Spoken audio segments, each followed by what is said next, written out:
Good morning and welcome. This webinar today is brought to you by the State Education Resource Center.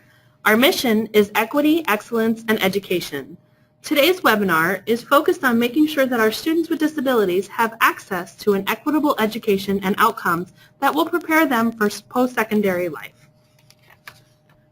Welcome to today's webinar on SERC's IEP Rubric tool. This webinar will last about 1 hour. We will provide some time at the end to answer questions. If you have questions, you will be able to type them into your chat box. This webinar will also be archived and available on the SERC website at www.ctserc.org. You can click the Projects and Initiatives tab and select SERC's Least Restrictive Environment page. We'd like to do a poll question, so we want to take a moment to see your responses. We'd like to know how familiar you are with the SERC IEP rubric.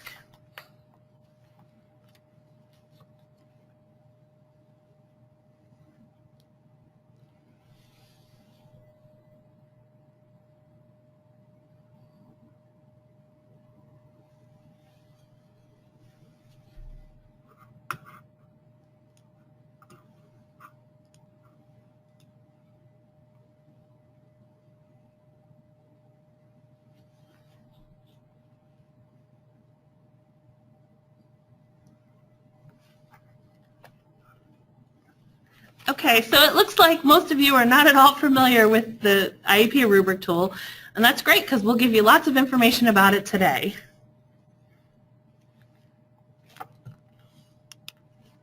Okay. We'd like to take a moment just to introduce ourselves. Hi, I'm Nikki Hendry, and I'm one of the consultants on the IDEA team. I've been at SERC for 10 years, and before coming to SERC, I actually spent my time as a general ed teacher. And good morning. My name is Bill Banish, and I'm also on the IDEA team here at SERC, and I have over 18 years of experience working in special education within districts. Thank you, and good morning.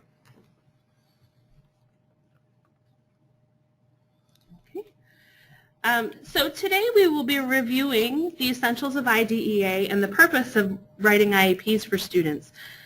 We will also give you an overview of the SERC IEP rubric tool.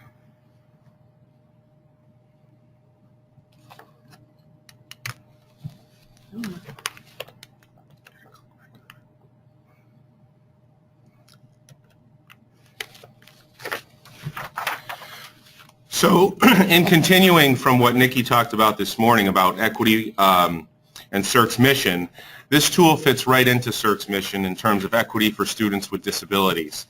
Some of the pieces behind this that the IEP rubric gets into is providing our students with disabilities education within the least restrictive environment, using a decision-making process that promotes inclusive education, providing access to general education curriculum. In other words, every student is a general education student first, and also providing a continuum of services that support student mastery of IEP goals and objectives, which will lead to post-school outcomes favorable for our students with disabilities, and creating program options based on inclusive philosophy and practices within your district.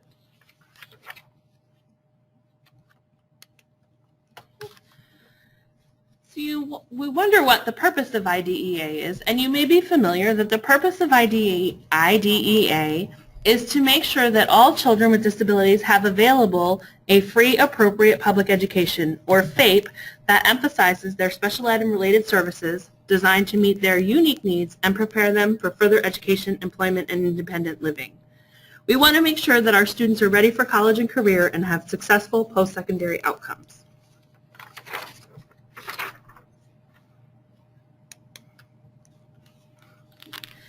In IDEA 97, language was introduced to ensure that we were providing students access to age-appropriate general ed curriculum. Each reauthorization of IDEA increased the rigor for students and now looks not only to accessing the curriculum, but for students to show progress in the curriculum as well. We're going to take a moment. We have another poll question. We'd like to know how well your IEPs provide access to the general ed curriculum.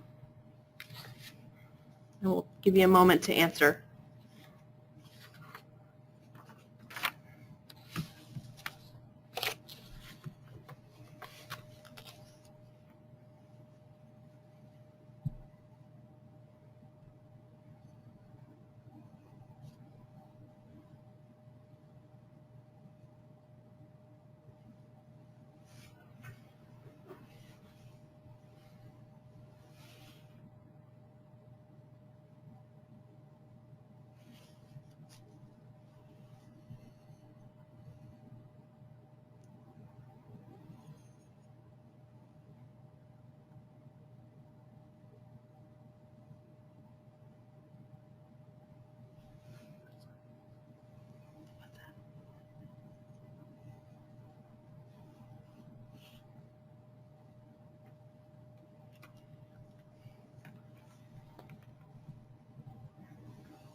Okay, it looks like we have a mix of always and sometimes, so we want to be shooting for as frequently as possible.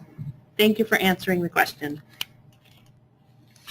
So again, one of the main points is we want to make all the ends meet for our students with disabilities. So we'd like to take the general education, make sure it matches up with our specially designed instruction. So the challenge is to write IEPs that meet general education standards while providing specially designed instruction to meet the individual needs of a student. This is not an either-or situation. All too often, IEPs are either specially designed instruction with no connection to general education, or they just restate the general education with little to no specially designed instruction. It is important to remember that an IEP is actually a meld of both of these concepts. We do have another poll question for you now, and we'd like to know if you have a process in place that evaluates your IEPs.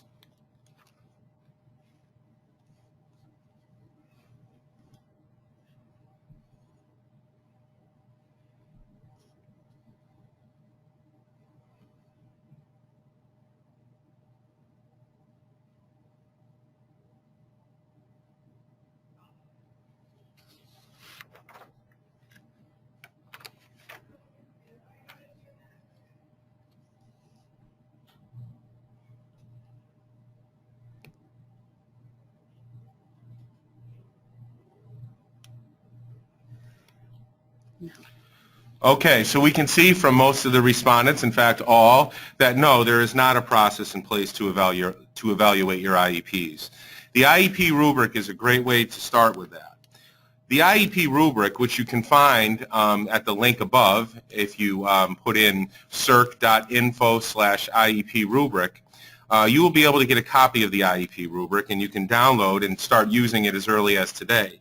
The IEP rubric really looks at not only compliance, which would be an emerging score, but it also looks at getting into best practice when it comes to designing your IEPs so that students reach maximum educational benefit within the least restrictive environment.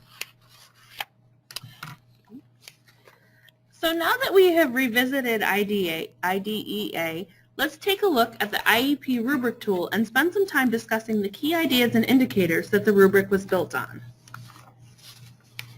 So the first piece that we're going to look at when we talk about the elements of this rubric is we're going to look at expected learner objectives.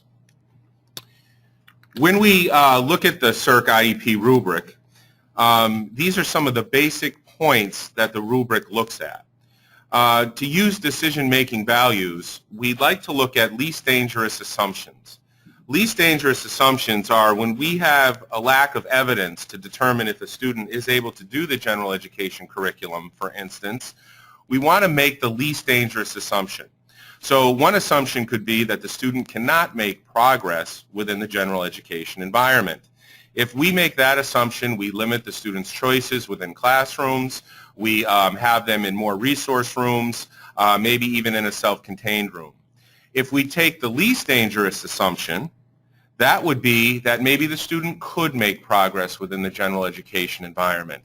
Then we will have more students at least trying to get access to the general education curriculum within the general ed classrooms. The other piece that the rubric looks at is only as specialized as necessary. So that means that we're not starting out with students with modifications, because as we know in post-secondary life, modifications are very few, if at all. So we'd like to limit that as much as possible. So when we are writing our IEPs for students, we'd like to start with accommodations, assistive technology, other pieces that will be able to allow the students to have access and make progress with the general education curriculum before we start to modify. Then the other point that we're looking at is we want to make sure that we're analyzing the gap for our students correctly. When we're analyzing the gap of what the students can do, we want to make sure that we do it with expected performance for all other students. So we want to look at general education expectations. And when we look at those general ed expectations, where do our students with disabilities fall? Where is that gap? What are they having difficulty with? And that will help us to write a student's present level of performance more true to where they need to be. Another outcome for SERC's IEP rubric is to determine the specially designed instruction. The tool looks at adapting general education. That is what's in IDEA. That is what the tool looks at. So it's more than just having a student receiving general education sometimes within a resource room or a self-contained classroom. How can we get them in the general ed environment as much as possible with that specially designed instruction to be able to help them so that there is that connection like we talked about earlier. To make sure that we are evaluating and finding out if the student is making progress, we want to make sure that we develop goals and objectives that do increase access, participation, and progress in general education. So that's a big piece of this IEP rubric as well. And then to outline the flexible comprehensive plan, the IEP, we want to make sure that we're looking at how we deliver our supports and services and how much is delivered within the general education environment. So again, this is only an hour-long webinar, and we'd like to stress that a lot of these pieces are outlined in more detail within the IEP rubric tool. But we'd also like to get into a little more detail about some of the key ideas within the IEP rubric. As Bill mentioned, we want to be thinking about our least dangerous assumptions for students. We will never know what students are fully capable of doing and succeeding in if we don't provide them with opportunities. And for only as specialized as necessary, we want to make sure that students don't have too many accommodations or modifications or too few and have just the right levels of support for their needs. We want students to have access to age-appropriate standards, tasks, and materials. So if a student is in the 6th grade, we are working from the 6th grade materials and curriculum, and we could accommodate and modify as appropriate if necessary. High expectations can go a long way in helping students succeed because the students will often rise to meet those expectations. Also, we want to be thinking about our context for instruction. We want to teach students concepts and skills that are used in their everyday environments and will be meaningful to help them achieve post-secondary success. Our second key idea is about access, participation, and progress in the general ed curriculum. We want to make sure our assessments provide a complete picture of our student. We want our IEPs to target a student's needs in relation to the general ed standards and think about a student's gaps or missing skills and barriers in the environment that could prevent the student from having access, participation, and progress in the curriculum. Connecticut's new, smarter, balanced, and alternative assessments rely heavily on students learning the age-appropriate Connecticut core standards, so it becomes that much more important to students' access, participation, and progress in the age-appropriate general ed curriculum.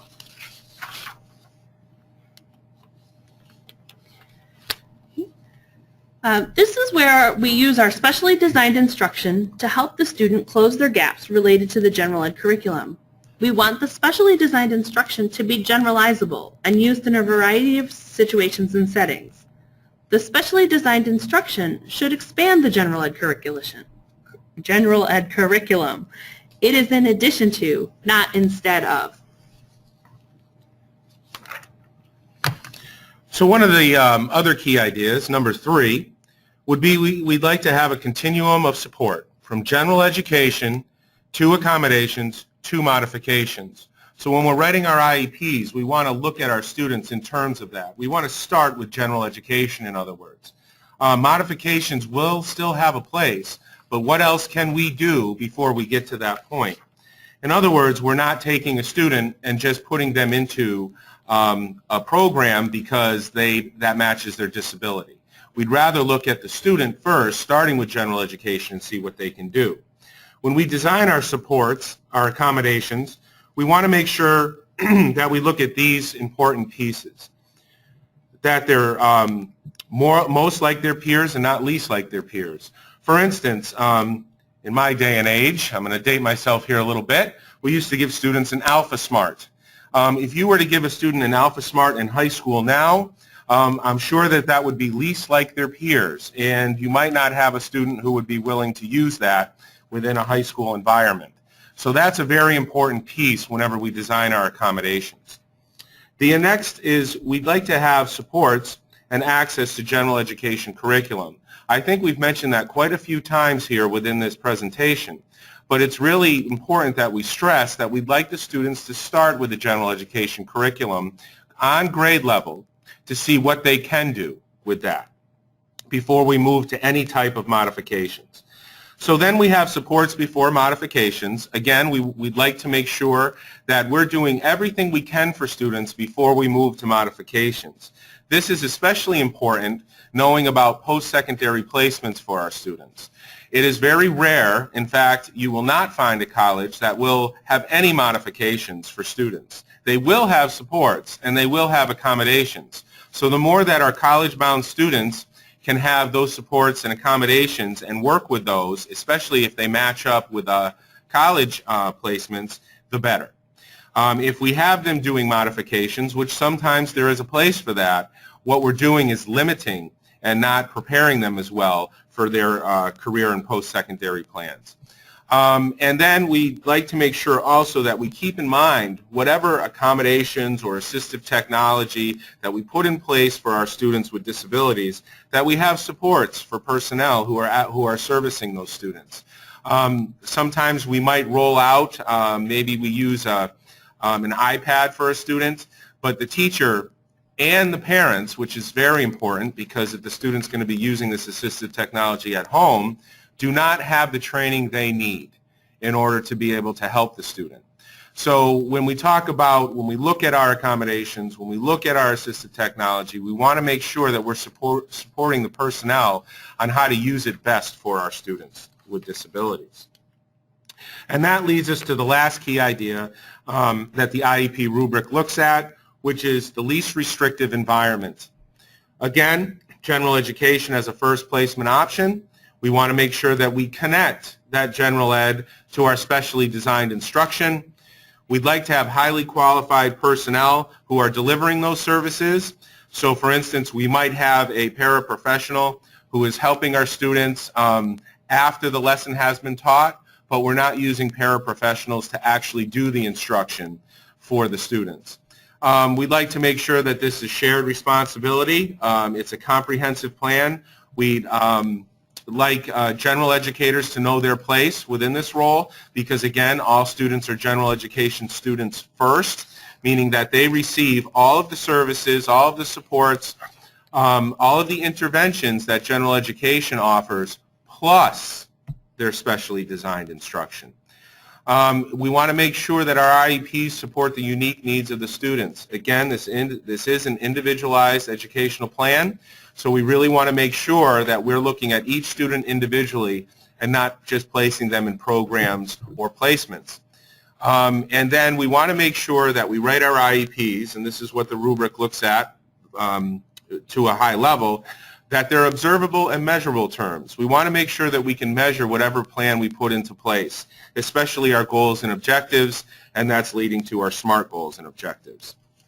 And just to talk a little bit more about LRE, this is actually in the IDEA law, the Individuals with Disability Education Act, and I'm going to read this. And it says, to the maximum extent appropriate, children with disabilities are educated with children who are not disabled, and special classes, separate schooling, or other removal of children with disabilities from the regular educational environment occurs only when the nature or severity of the disability of a child is such that education in regular classes with the use of supplementary aids and services cannot be achieved satisfactorily. So the reason why I read that is because I wanted to stress that the LRE that we're looking at comes right out of legislation. So we will move on now and talk about the rubric in terms of the indicators. So in other words, how is the IEP broken up into looking at, how is the rubric broken up into looking at pieces of the IEP? So the rubric has 14 indicators. The 14 indicators measure different components of the IEP that include elements such as student strengths, the impact statement, accommodations, modifications, measurable goals and objectives, and special education hours, to name just a few of the indicators. And then within those 14 indicators, there are 4 sections. The 4 sections will look at the gap analysis. So we really want to look at how are we determining that, what are we using for assessments. That's all within the gap analysis. Then we look at levels of support. So what type of support are we using for the student?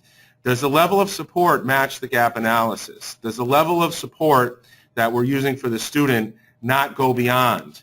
I know that a lot of districts use computerized IEP models, and sometimes that page 8 can just turn into a checkoff list of levels of support for students. And a lot of times when we put in those accommodations, and I was guilty of this as a special educator, we believe that more is better.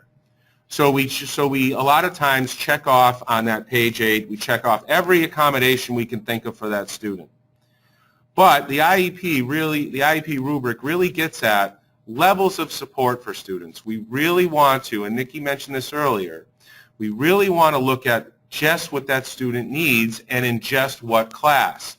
So instead of having just a menu of options of accommodations and having it say all classes all the time, we'd like to look at it more closely. And the importance of that is for post-secondary plans, because a lot of these supports will not be available for students once they leave you.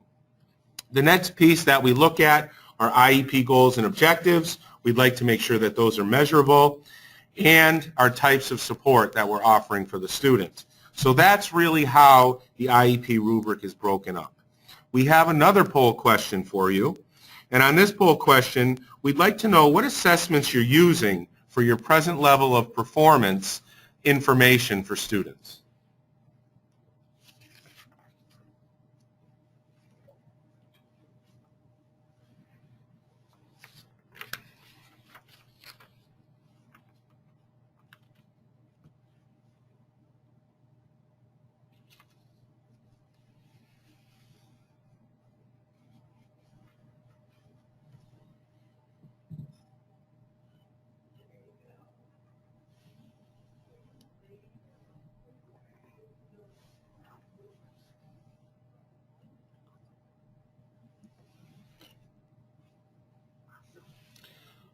It sounds like a lot of you are on the right track when it comes to your assessments. When we looked at your results, you had 100% of you are using a combination of general education and special education assessments, and that's really a great response rate. What we would like to stress, though, is that sometimes when we use the rubric, we get into that deeper discussion about exactly what assessments are we using, and are some of them general education. So moving on, now we'd like to talk about the quality levels, the degrees of performance, and how that's measured with the rubric. The IEP rubric shows the quality levels for each indicator and establishes 4 degrees of performance.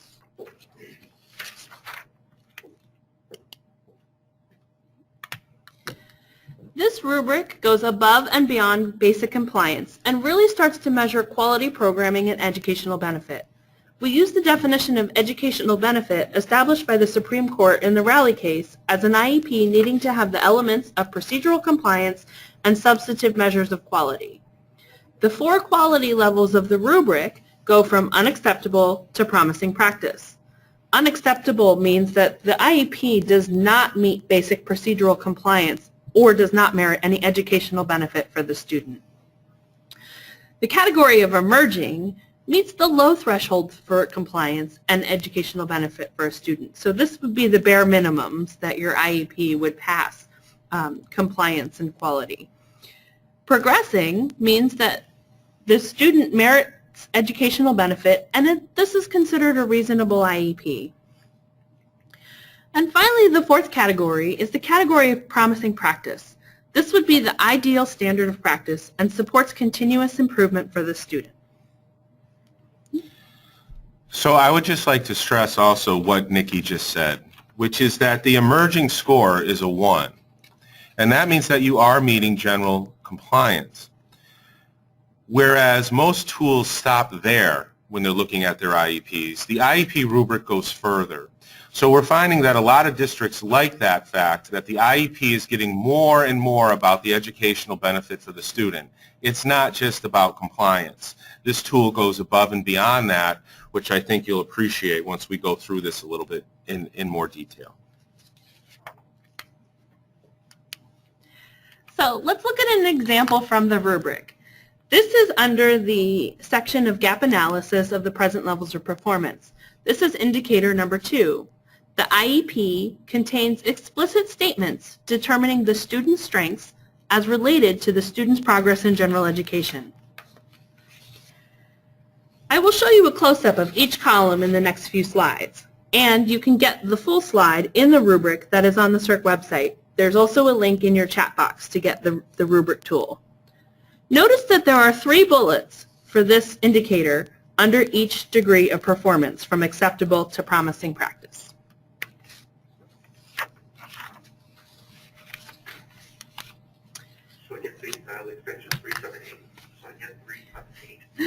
Let's take a closer look at the category of unacceptable.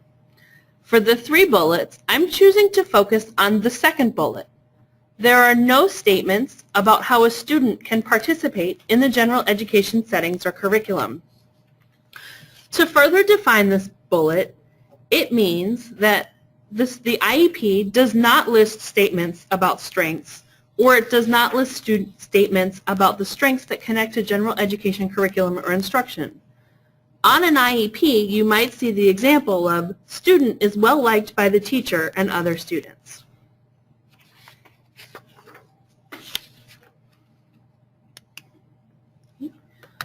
If we take a closer look at the category of emerging, I will focus on bullet number 3 here. The student's strengths have no relationship to general education curriculum, instruction, or environment, and are not comparative to peers. Here's what you might see on an IEP. For the first part of the statement about no relationship to general ed, the IEP lists statements about strengths that are unrelated to general education curriculum, instruction, or environment. And for the second part of the bullet, not comparative to peers, it lists statements about strengths that are relative to the student. For example, on the IEP, you might see the student has creative ideas.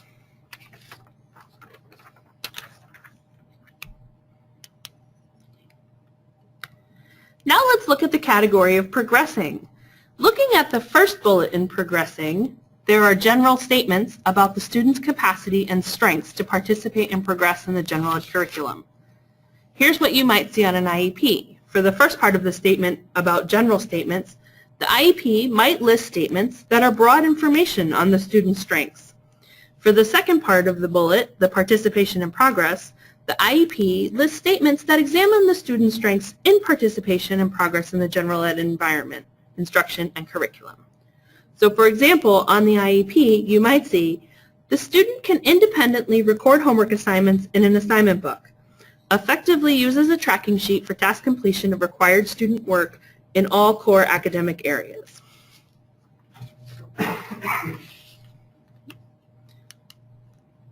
And finally, let's take a closer look at the promising practice. Here I will focus on the first bullet. There are explicit statements about the student's capacity and strengths to participate and progress in the general ed curriculum. For the first part of the statement about explicit statements, the IEP might list statements that are specific, objective, clear, and precise information on the student's strengths.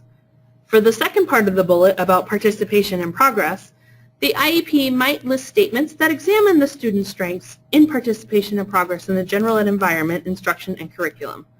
So for example, on an IEP, you might see that the student can independently record homework assignments in the assignment book with 100% accuracy 5 out of 5 days per week. Uses a tracking sheet to track task completion of the required student work for demonstrating learning on the CCSS with 100% accuracy 5 out of 5 days per week.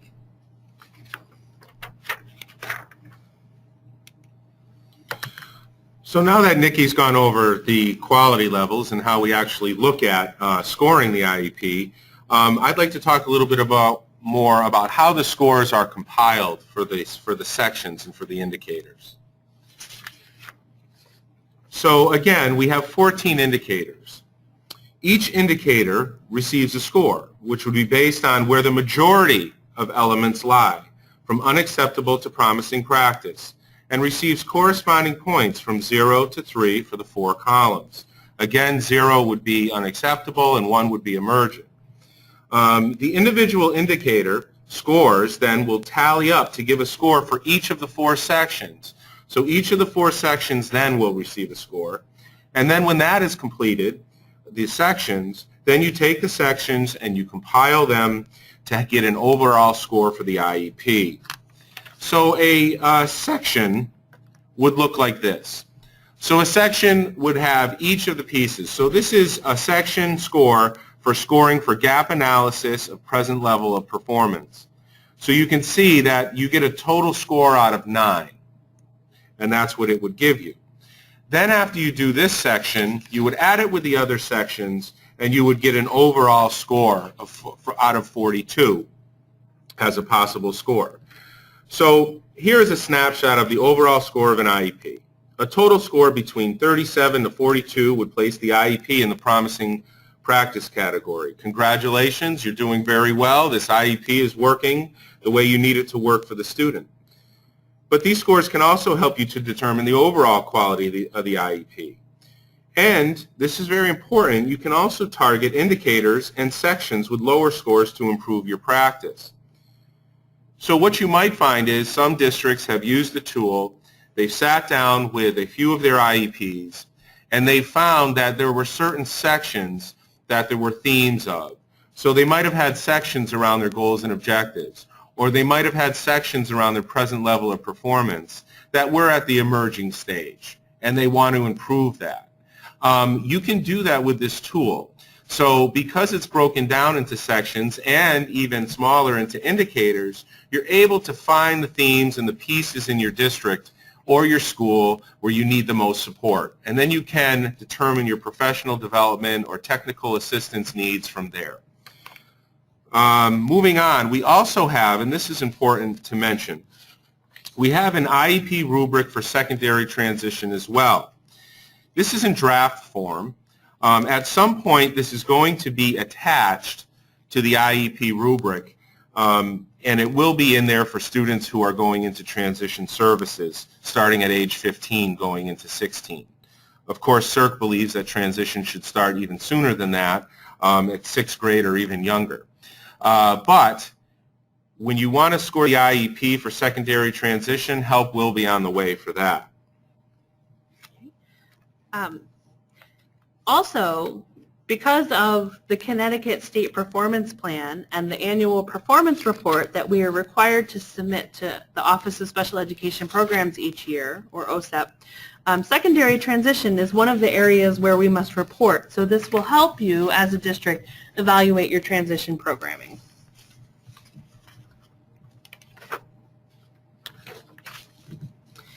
So here's an example of one indicator from the transition rubric. This one measures evidence that the student was invited to and participated in his or her planning and placement team meeting. It has the same categories as the IEP rubric of unacceptable to promising practice and designates noncompliance and compliance with the IDEA requirements for secondary transition.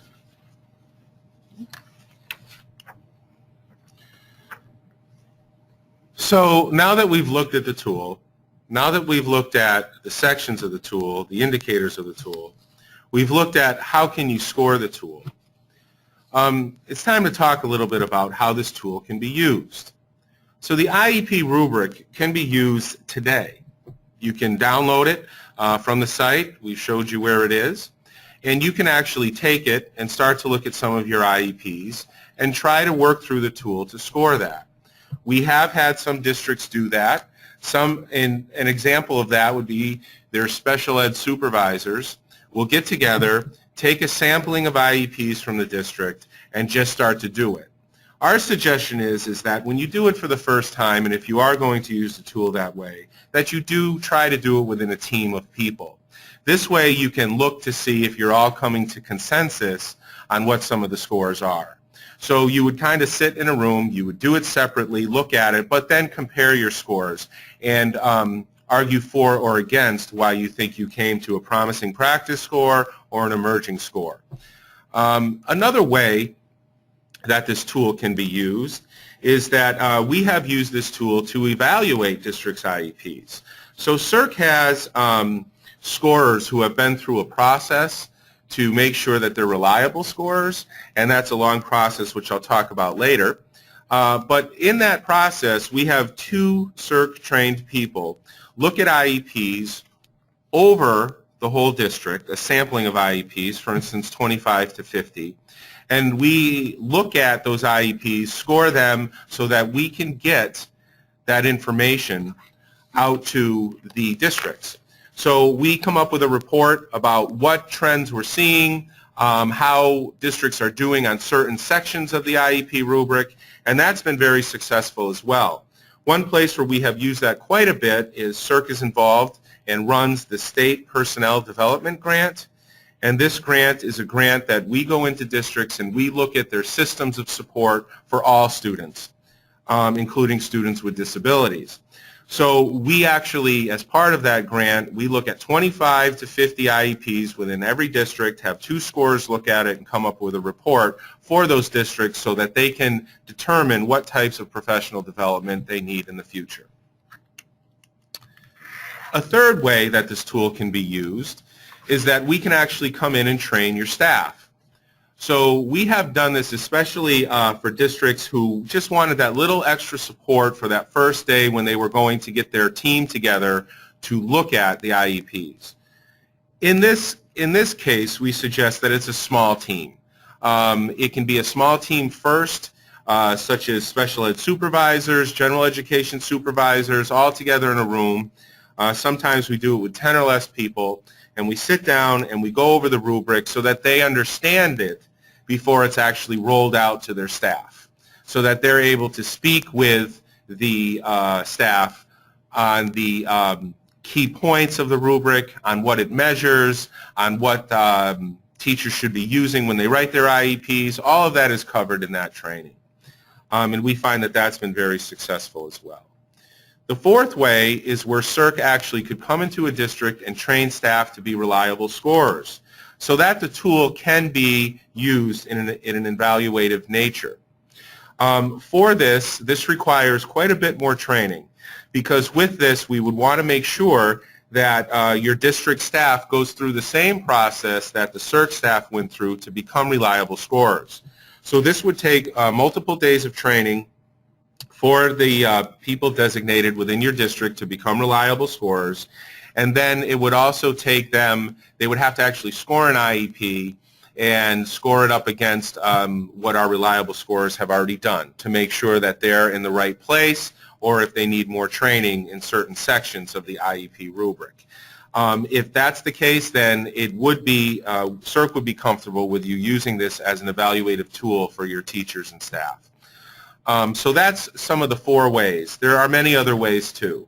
And again, we want to stress that you can use this tool today. It is free to use. You can download it. You can struggle with it as you go through each section. That's one of the best ways to actually learn about it. But if you do need any support beyond that, if you'd like some guidance on how to do it, our contact information will be at the end of the PowerPoint, and you can contact Nikki or myself or anybody on the IDEA team here at SERC if you want more guidance and support on using the IEP rubric tool. Now that we've given you an overview of the rubric tool, we'd like to take a few minutes and answer any questions that you may have. You can type questions into your chat box, and we'll give you a couple minutes to post your questions, and we'll come back in a few minutes to answer the questions that came in. We'll try to answer as many questions in the time allotted. If we don't get to all of the questions, we will post answers to the remaining questions with the archived webinar. So we'll give you a couple minutes to put your questions in. Okay, we have some questions and we'd like to answer them. I'd like to start with one that's a short question, but is a really good one, which is about how long does it take to score an IEP? That's a great question. When you first start, I compare this question to how long would it take to write an IEP. I think that when you're first starting, I know that when I was as a young teacher many years ago in a galaxy far away, Springfield, Mass. When I started, it took quite a while for me to write my IEPs when I was first writing them. But as I became comfortable with the process and with the and with how to do it, it became a lot quicker. So to answer that question, I would say that as you're first going through the rubric and you're going through each section, each indicator, it's going to take some time. When I've done it with staff for trainings, it might take us, one IEP might take an hour and a half to 2 hours, but that's because we're stopping after each section, we're looking at each indicator. Now that some of the SERC staff here have been deemed reliable scorers, we actually do this online. So it's an online program where we're able to check off the boxes, and since we know what all the indicators are, and we've been through them so many times, and we know what the sections are, we can score an IEP within a half an hour or less for some staff here. So as you work more with the tool and become more comfortable with it, you will be able to use it very quickly. And especially with the online section that we have on how to score it, you're not doing it by paper, you're actually checking off boxes. Yeah, I think that, scoring IEPs, it's always, a learning process. So at the beginning, it takes a while. And then if I haven't done it in a while, that first one that I score takes a little bit longer because I have to refresh the memory. It's, if you don't use it every day, you lose it, right? So, but once you get re-engaged in it, then it's a pretty quick process to score an IEP. Okay. We have a question about the PowerPoint being shared with other teachers, and that's perfectly fine. The PowerPoint is available on the SERC website, and the webinar will also be archived on the same SERC website, so anybody can watch it and get the information. That's a great idea to share it with other staff as well. I'm seeing something about present level of performance data not being identified on the IEP. That probably wouldn't be very good practice. And, if we were evaluating that IEP, it might be in the category of unacceptable or emerging. You always want to make sure that there's present level of performance data there and that it's data that's meaningful. So, when we work with educators who are developing the IEP, we, advise that they use data that is parent-friendly, so the parents understand what the data means, and that it's also teacher-friendly because the special educators who are writing that IEP may have it, but we want the IEPs to be stranger-proof so that anybody who picks up that IEP knows what, where that student is functioning and what their current levels are. So that's, how we kind of advise districts and schools to move along. I also noticed that we have a question here, and it's from Massachusetts. So welcome, Massachusetts. It is about using this tool for evaluation. Has it been used that way? We're not sure if some districts are using it that way or not. If they are, they have not contacted us on that and how to do that. But SERC would not be, even with our reliable scores, be using that to evaluate teachers within a district. That would have to be done at a district supervision level.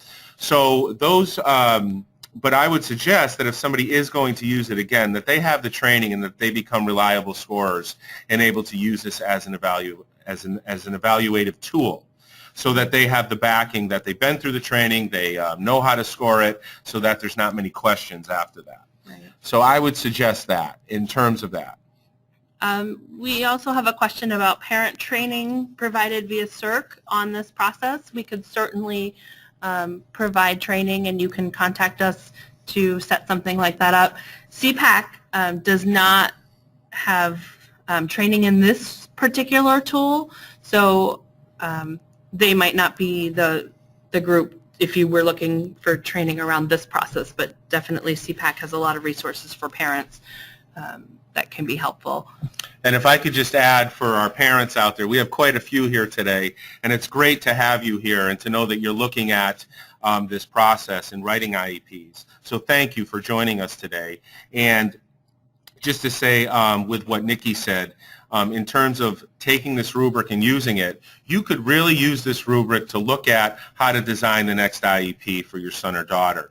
Use it to try to score their most recent IEP, and then you can bring that into the meeting that you're going into next, your planning and placement team meeting, and talk about the sections and talk about what the rubric says. I think that that would be a very powerful PPT meeting. Yeah.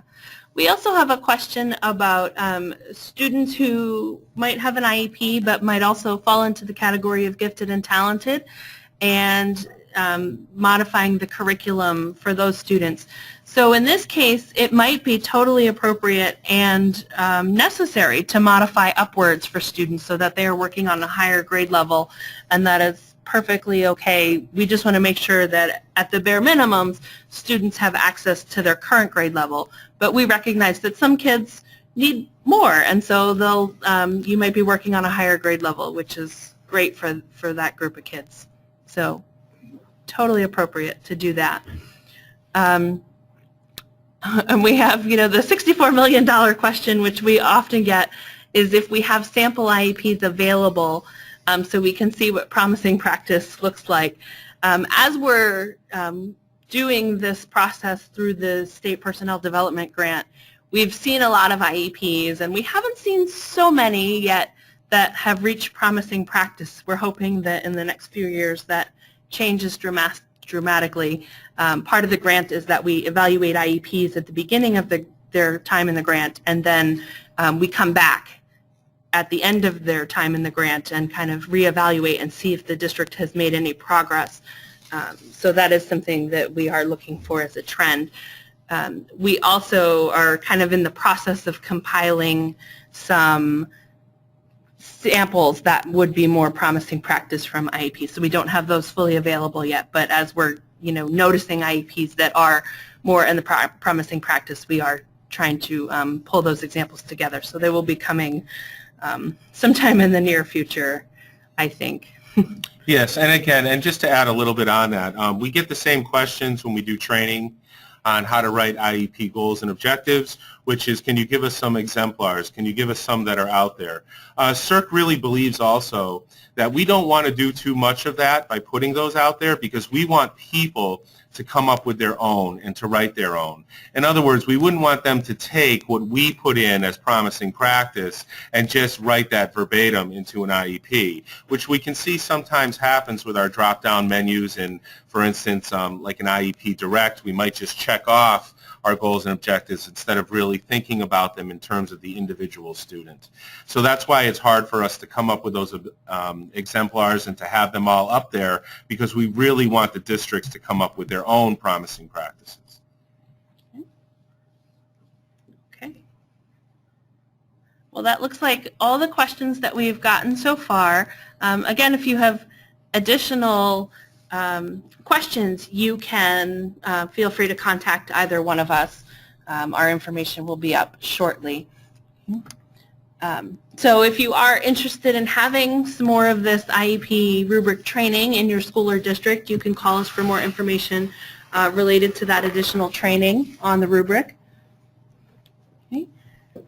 And we want to thank you for spending your morning with us. At the close of the webinar, you will get a link for an evaluation. If you would please fill that out, because your input strengthens our offerings, so we appreciate your feedback. Please feel free to contact us or visit the SERC library if you need more resources. Our library is free to become a member and offers many free resources for educators and families, including books, journals, online databases, professional development materials. So there's a wealth of information there. And we have another webinar coming up in May on writing standards-based IEPs, and that's really focused on writing the goals and objectives that include general ed and special ed. So as Bill talked about, making sure we have the specially designed instruction combined with the general education curriculum. So you can look for that webinar and register for that as well. This webinar will be archived and put on the SERC website in the near future, and you can access the materials are there So you can feel free to share with anyone who might be interested. Thank you all, and please call us if you have any questions or comments about the IEP rubric. We'd love to hear from you. Thank you, and have a great day.